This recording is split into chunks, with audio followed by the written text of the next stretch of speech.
How's it going? Welcome back, my beautiful sinners, to another great and amazing video. I have some breaking news for you today. It just came across my moist little table. It just slid across my table, and I found that my song was taken down.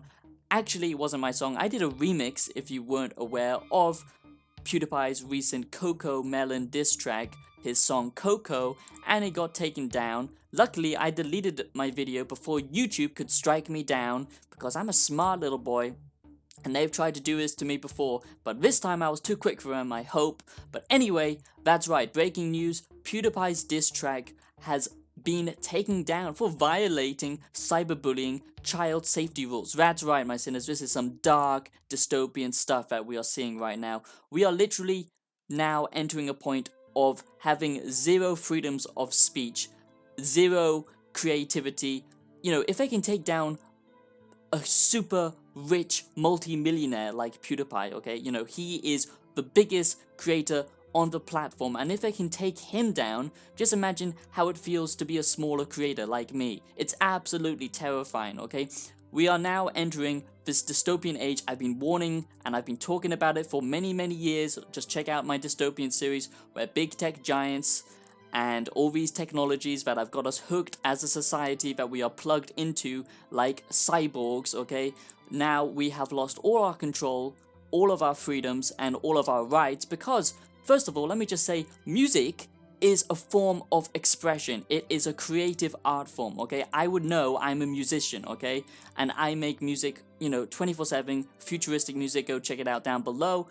Spotify and Bandcamp, but anyway, I digress. My new music video is coming out. It's very high production, but who knows? That's probably going to get taken down as well because it will seem harmful to people who suffer from depression or some BS, okay? It's just absolutely crazy.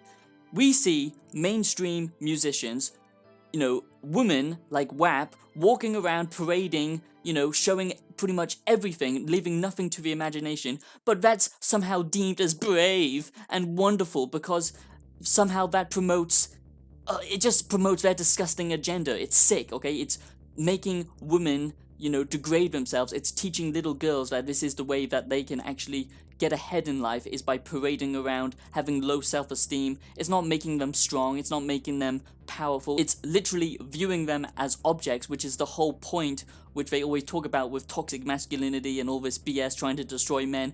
But it's just a power grab. All of this is a power grab.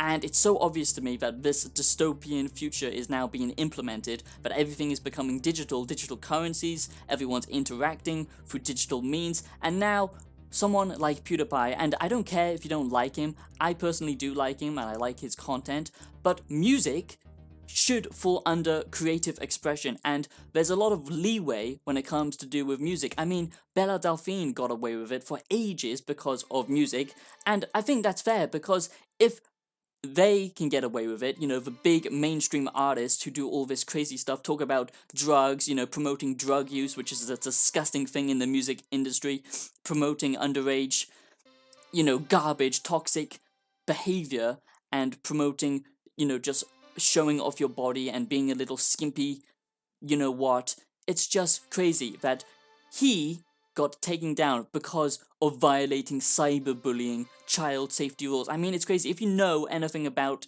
him, you'll know that he is actually a very nice person, maybe a little bit of a sociopath, but that's just YouTubers in general. He's donated so much to charity, he doesn't brag about it, he tries and promotes stoic mentality, which is very good, and his music video should fall under protective rights, I think, for, you know, just creative expression. He didn't do anything in the music video that was, you know, abhorrent, in my opinion.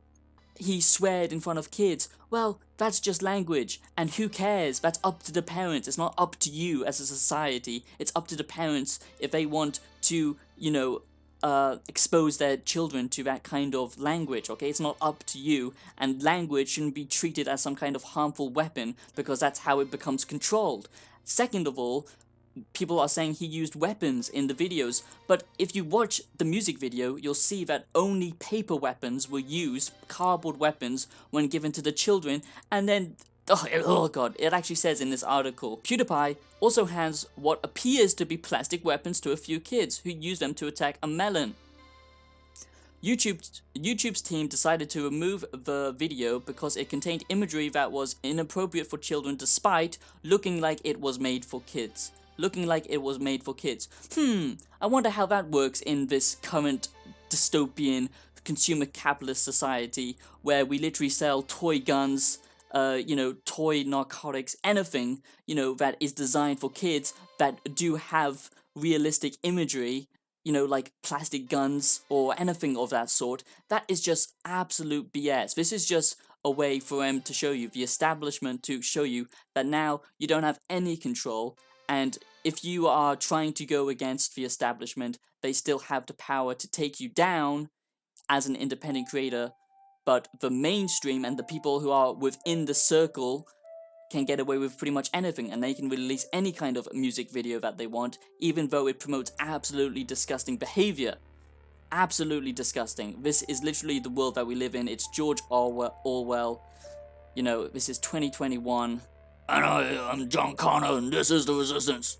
If you're listening, you are The Resistance. YouTube has removed one of Felix PewDiePie Shellberg's recent videos, a diss track aimed at popular children's channel Cocomelon for violating guidelines around cyberbullying and child safety. In this video, Shellberg attacks Cocomelon's content and pokes fun at the kids who watch the videos. Shellberg also uses the phrases like, "Your audience is a bunch of mother freaking you know what." I can't say it because probably the YouTube god is gonna come down and smite me as well. What's her name? Wahoogie. She's gonna come for me.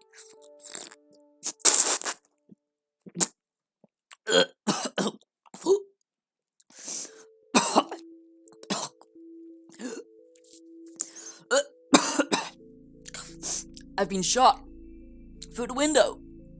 I was right. I'm sorry for that interruption. I thought I just got assassinated by one of YouTuber's assassins. I don't know, but I'm okay. Anyway, let's continue. In the video, Shellberg attacks Cocomelon's content and pokes fun at the kids, okay?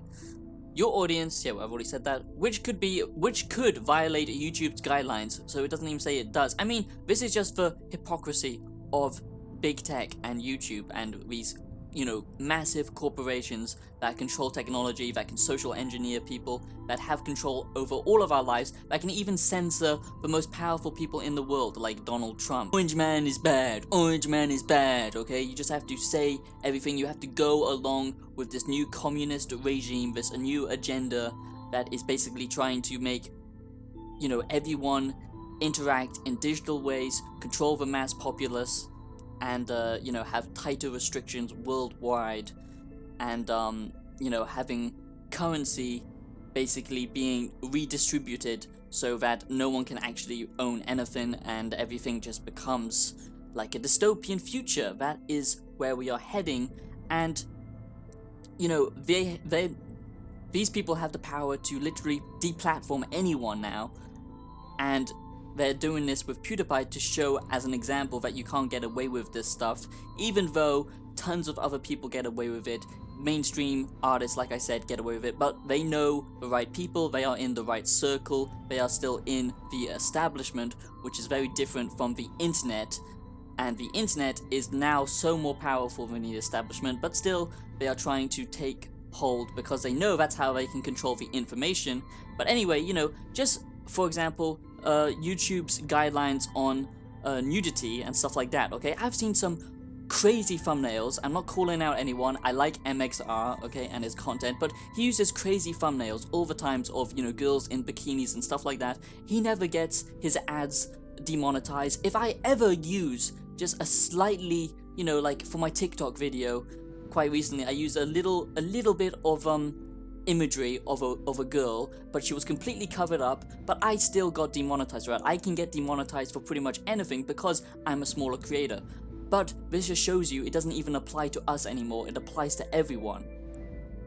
But it really does make me sick and sad that we are losing our power, and people aren't willing to actually fight and stand up for their rights, okay? They're not willing to actually try and make a difference. You see all these people who do promote a good message, there are people out there, but then the viewers, you watching at home, okay, you actually need to not follow absolutely everything, otherwise nothing will ever change, okay? You actually need to show that you are willing to do some change for the greater good. Okay, now this is the only thing I kind of agree with, because I don't like the idea of, you know, diss tracks and going after other creators just for making drama and making toxic communities on YouTube and going after other YouTubers just so you can get a financial boost. I mean, that's what PewDiePie did with T-Series, and it worked so well for him, but I think it is a little bit of a scummy move. But this was done in good jest, okay? This was done in a humor. This was done in a comedic way, so I honestly don't think that applies. If you're going after someone viciously, I don't like that. You know, like all these YouTube dramas, like Hate Free and Dream and Keemstar and all that kind of stuff. I hate that kind of stuff. But this was done in good jest. He did take it a bit far with T-Series, but they didn't stop him there. I mean, that ended in so much more crazy stuff, if you know what happened with some of the people who were supporting him. But like I said, I'm not calling out PewDiePie. I support PewDiePie, and I think he's in the right. And usually mainstream media is trying to take him down. I don't think he's ever really done anything wrong. But yeah. Okay, so that's just absolutely crazy. But I can kind of see where they're coming from here. But still, it's just absolutely insane. Okay. According to official tweets, the second rule is in line with YouTube's policy focused on preventing creator-on-creator harassment. Yeah, that's what I'm talking about. The company's statement also acknowledges that while criticism is allowed, yes, of course, and diss tracks are allowed in certain cases, well, they seem to be because of everyone doing them, this video crossed the line. Okay, that I don't agree with, that's just crazy. The removal did not result in a channel strike for Shellbug's channel, but further violations of YouTube's policy may result in a channel strike according to the company. Alright, I see. Okay, so I probably didn't even need to take down my video. But better to be safe than sorry, because they wouldn't hesitate to strike me, let me just tell you that. But PewDiePie, they've got to be a little bit careful. Our policies prohibit content that lead to repeated patterns of harassment on and off the platform, a YouTube spokesman told Verge following a review. We removed the video in question for violating those policies because they had the effect of encouraging abusive fan behavior. Okay, so, you know, this is, the principle is obviously what matters here. Now, as of PewDiePie himself, it doesn't really matter because he still got 10 million views from this, so I'm sure he got back his investment, and lots of people still got to enjoy it. But the fact that you still worked hard on something and it can't stay up forever, that is a very, very sad thing. And it's just the abuse of power, which is really the problem here. Re-uploads are circulated on YouTube, but the company stated on Twitter that it will be removing them as moderators come across videos. Okay, so probably lucky I did take it down. YouTube's policies around kids content have tightened over the last few years, yeah, you can say that again. And content that may target kids or families by including children in the video are prohibited from using themes, violence, and obscene or other mature themes according to the company. Okay. Part of the reason that Cocomelon caught Shellbug's attention was because of the channel's remarkable growth. In June 2020, it was brought to Shellbug's attention that Cocomelon was rapidly gaining subscribers, blah blah blah blah blah, and he wanted to basically capitalize off that. I saw this as a finale, Shellbug said. Yep. This isn't the first time that Shellbug has created this track. Yeah, he did that before. And yep, that's pretty much it. Okay, so absolutely crazy stuff. I think this just kind of proves the current state that we are living in right now in 2021, where we are literally rapidly losing our freedoms and we can't even express ourselves creatively anymore, even though music should fall under that category of, you know, able to show more stuff because it's done in an artistic way. So I really don't think that this really makes much sense. But that is just the current world, and it's crazy. Let me know your opinions down below in the comments. If you enjoyed this video, smash like, subscribe. I usually make videos with Facecam, and I make my music. So if you're new, do consider subscribing. I just wanted to give you a little update on the situation. Thank you very much. Have yourselves a great day. Check out my music down below, and I'll see you in the next video. Bye-bye.